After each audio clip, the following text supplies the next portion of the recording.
कृष्ण नाम है आनंद कंद, कृष्ण नाम है परमानंद, कृष्ण नाम है सचिदानंद, कृष्ण नाम है बाल मुकुंद।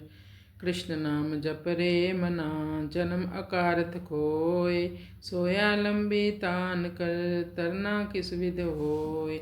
जय जय सीताराम, जय जय राधे श्याम। श्रीमद् भगवद गीता। श्रीमद् भगवद गीता का अध्याय 6 और श्लोक संख्या 35 का भी हम पाठ करेंगे। इस श्लोक में मन को वश में करने के सूत्र बताए हैं। श्री भगवान उवाच असंशयं महाबाहो मनो दुर्निग्रहं चलम अभ्यासेन तु कौन्ते वैराग्येन च गृह्यते। असंशयं महाबाहो मनो दुर्निग्रहं चलम अभ्यासेन तु कौन्ते वैराग्येन च गृह्यते। पिछले श्लोक में अर्जुन अपनी असमर्थता कह रहे थे कि चंचलम ही मना कृष्ण परमाथि बलवतः दृढ़म। अब इस श्लोक में भगवान अर्जुन के ही शब्दों का उत्तर दे रहे हैं। असंशयम महाबाहो मनो दुर्निग्रहम चलम। यह महाबाहो का है शूरवीरता के लिए। अभ्यास करते हुए कभी उकताना नहीं चाहिए। अपने में धैर्यपूर्वक वैसी ही शूरवीरता रखनी चाहिए। अर्जुन ने पहले चंचलता के कारण मन का निग्रह करना बड़ा कठिन बताया था। उसी बात पर भगवान कहते हैं कि तुम जो कहते हो वह एकदम ठीक है। निस्संदेह बिल्कुल बात सही है, क्योंकि मन बड़ा चंचल है और इसका निग्रह करना भी बहुत कठिन है। अभ्यासेन तु कौन्ते वैराग्येन च गृह्यते। अर्जुन की माता कुंती बहुत विवेकवती तथा भोगों से विरक्त रहने वाली थी।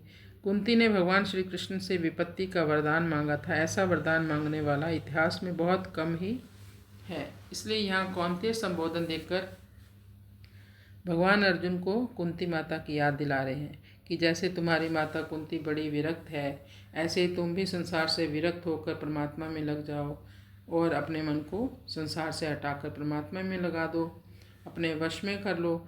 मन को बार बार ध्येय में लगाने का नाम अभ्यास है, यानी भगवान के चरणों में लगाने का नाम ही अभ्यास है।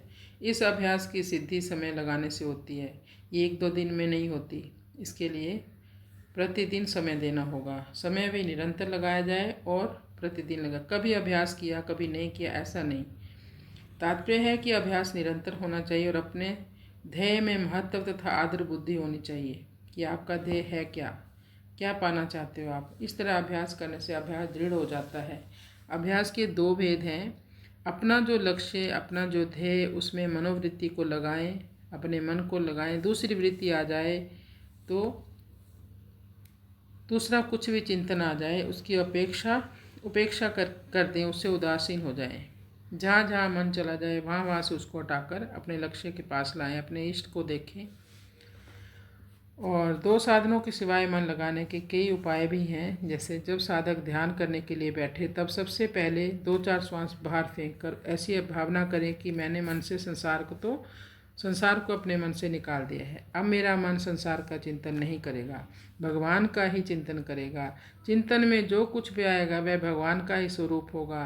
भगवान के सिवाय मेरे मन में दूसरी बात आ ही नहीं सकती। इसलिए भगवान का स्वरूप वही है जो मन में आ जाए, और जो मन में आ जाए वही भगवान का स्वरूप है। यह है वासुदेव सर्वम। ऐसा होने पर मन भगवान में ही लगेगा और लगेगा ही नहीं।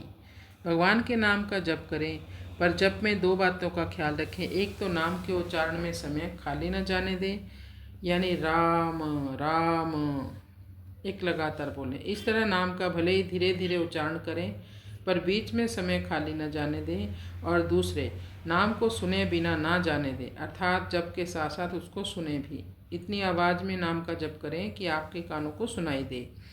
जिस नाम का उच्चारण किया जाए मन से उस नाम की निगरानी रखें, ध्यान रखें मन से, मन को इधर उधर ना भटकने दें। उस नाम को अंगुली या माला से ना गिनकर मन से ही नाम का उच्चारण करें और मन से ही नाम की गिनती करें। एक नाम का तो हम अपनी वाणी से उच्चारण करें और दूसरे नाम का हम मन से जप करें। जैसे वाणी से तो राम राम का उच्चारण करें और मन से कृष्ण कृष्ण कृष्ण का जप करें। जैसे राग रागिनी के साथ बोलकर नाम का कीर्तन करते हैं, ऐसे ही राग रागिनी के साथ मन से नाम का कीर्तन करें।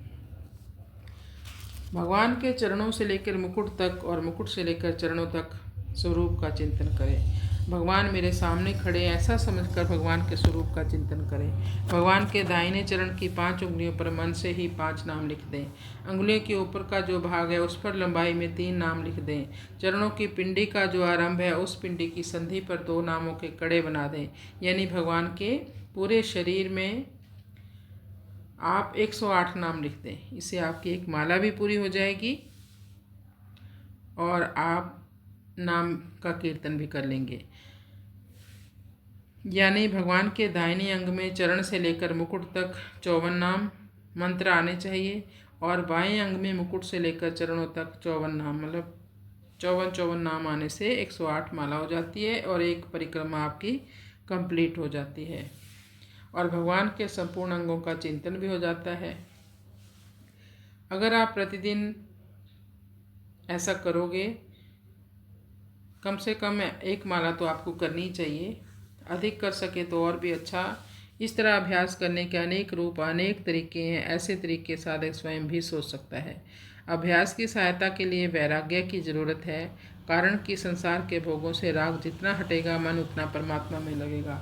संसार का राग सर्वथा हटने पर मन में संसार का राग पूर्वक चिंतन नहीं होगा। इसलिए पुराने संस्कारों के कारण कभी कोई स्फुरना हो भी जाए, कभी कुछ आपके मन में याद आ भी जाए पुरानी बातें, तो उसकी उपेक्षा कर दें, उसको भुला दें, अर्थात उसमें ना राग करें ना द्वेष करें, फिर वह स्फुरना अपने आप मिट जाएगी। इस तरह अभ्यास और वैराग्य से मन का निग्रह हो जाता है, मन वश में हो जाता है, मन पकड़ा जाता है। वैराग्य होने के और भी कई उपाय हैं, जैसे संसार प्रतिक्षण बदल रहा है ये सोचें, स्वरूप कभी भी बदलता नहीं है, किसी भी क्षण बदलता नहीं। स्वरूप क्या है? आत्मा, आत्मा यानी परमात्मा। इसलिए संसार हमारे साथ नहीं है।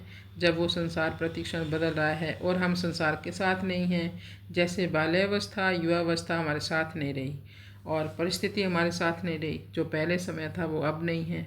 ये ऐसे विचार करने से संसार से वैराग्य हो जाएगा अपने आप।